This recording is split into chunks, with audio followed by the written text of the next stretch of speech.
Hi, I'm the Rap Critic. Let's talk about Missy Elliott.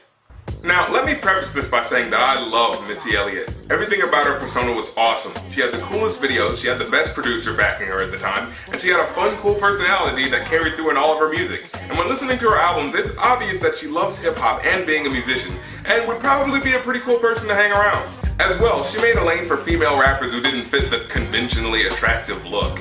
In fact, that may be part of the reason why she was allowed to be so weird in her videos and stuff. Because the focus couldn't just be on her sexual appeal. However, as made clear in her lyrics, she was a very sexual person. I mean, she helped write a song purely about female masturbation. I was feeling so good, I had to touch myself. Well, several actually. Every girl must have a toy. I think you see where that's going. But yeah, now that I think about it, that's a big part of what's to like about her. She openly expressed her sexuality in the different facets thereof, but since she wasn't like super skinny as far as the mainstream was concerned, she had to do more than show skin to make an impact. Think about it. You think they'd allow Lil' Kim to perform in a puffy trash bag? Hell no. But with Missy Misdemeanor Elliott, she could love old school rap music, she could dress up in blown up latex, and she could be into Mega Man apparently. And since a lot of people have been comparing her to Nicki Minaj, because, you know, she's the only black female rapper with more than one top 10 hit since her, it's hard to not compare. So I decided to look at one of her biggest songs to see what was that spark that made people see her as the untouchable force in hip-hop, by looking past fashion ideas, music videos, and all that stuff, because ultimately that can be studio managed. No, I concern myself with the part that she was responsible for herself, the raps. So let's look at her biggest hit, Work It, and see how she fares. DJ, please. Pick up your phone, I'm on the request line. It's interesting that Timbaland shows up here first, because beat-wise, this is one of his pop music masterpieces, weaving cool samples together like the previously heard intro, and perfectly setting the stage for the old school vibes that Missy was going for on this album. And throughout, Timbaland manages to not only recreate that vibe, but instead of just lazily resting on classic samples, he uses them sparingly, crafting his own new sound in which the samples interact. It's pretty cool. Is it worth it? Let me work it. I put my thing down, flip it and reverse it. Okay, now what I like about this chorus is that it uses a bit of ambiguity, meaning that she could be speaking about sexual positions that she can put down and reverse, like, I don't know, cowgirl and reverse cowgirl. Or she could be talking about how she lyrically puts it down, representing herself fully as a rapper. If you got a big, let me search it. Well, that's a little less ambiguous. It's your primitive and fine yet. Wait, what is she saying there? Put my thing down, flip it and reverse it. Huh, she actually flipped it and reversed it. Well, if there's one thing you can't call Missy Elliott, it's a liar. I like to get to know ya so I can show ya. Put the pussy on ya like I told ya. Again, she's no liar. She did tell us she was gonna do that. Once again, ruining the ambiguity, but whatever, who needs ambiguity? I doubt anyone's looking for coded messages from the woman who made 1 Minute Man. I mean, even if you were a kid and didn't know what that was about, you kinda knew what it was about. Give me all your numbers so I can phone ya. Your girl acting stank, then call me over. Oh yes, my friends, no matter what sex you are, it just wouldn't be a rap song if it didn't talk about taking someone else's lover. Call before you come, I need to shave my cha-cha. I appreciate your bluntness and consideration. And special thanks to the video director for putting Missy Elliott's presumed pubic hair in the video. We really could not have figured that one out without you. Yeah, dude, gross! This the kind of beat that go ra-ta-ta, ra-ta-ta-ta-ta-ta-ta-ta-ta. No, it doesn't. It doesn't go like that at all. I know because I'm currently listening to it. Boy, lift it up, let's make a toaster.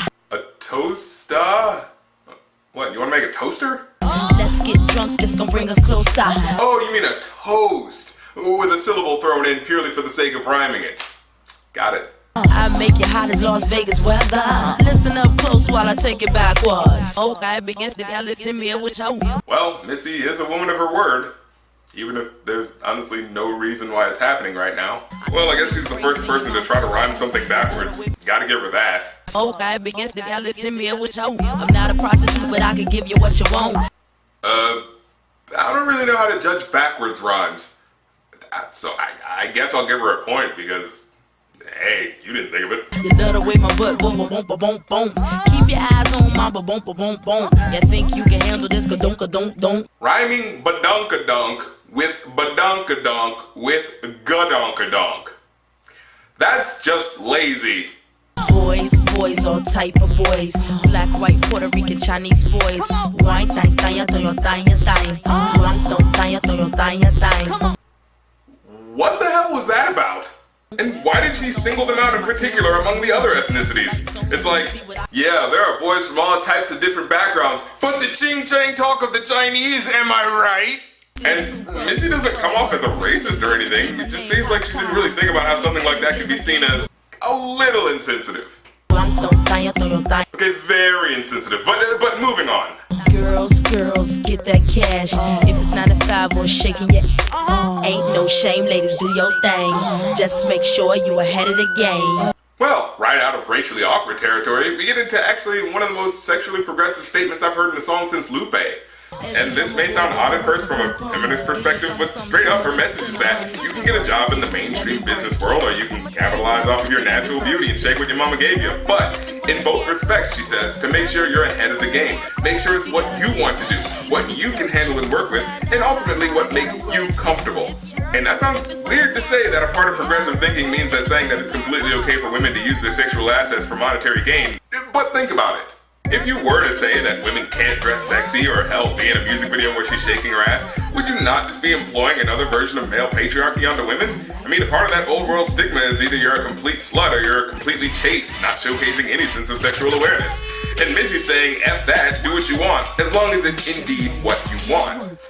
Now, many might see this as a contrast to my Bitch Bad episode, but actually I'd like to think of it as an expansion of it. To be clear, neither now nor then did I say that women expressing sexuality is wrong. There's nothing inherently wrong with this in a vacuum is fine.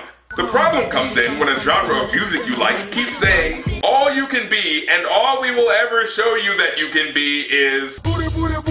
Because instead of seeing sexuality as purely an aspect of who you are, the overarching mainstream hip-hop culture tells you that it's the only thing you are. And like I said before, that's why I like Missy. She wasn't a one-dimensional female rapper. It was obvious that her team was about promoting a more dynamic artist beyond her sexual appeal.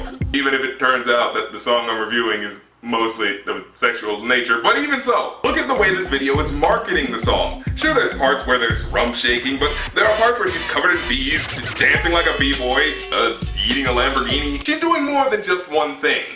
Now, look at the Lil' Kim video. Boobs, boobs, boobs, look at her boobs. This video is specifically about manufacturing a woman as an object. Meanwhile, Missy's videos have more going on. Why you act dumb like, duh?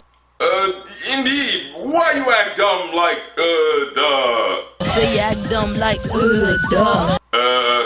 Did I mention that despite her impact on hip-hop, she would never make my list of top 10 most lyrical rappers? Well, overall, I'd give this a 3 out of 5. Timbaland more than delivers with inspired beat work, and Missy definitely brings a seldom rivaled enjoyability to the track. And despite a lot of glaring deficiencies as a lyricist in my eyes, I don't think it's enough to completely devalue what this song was trying to be.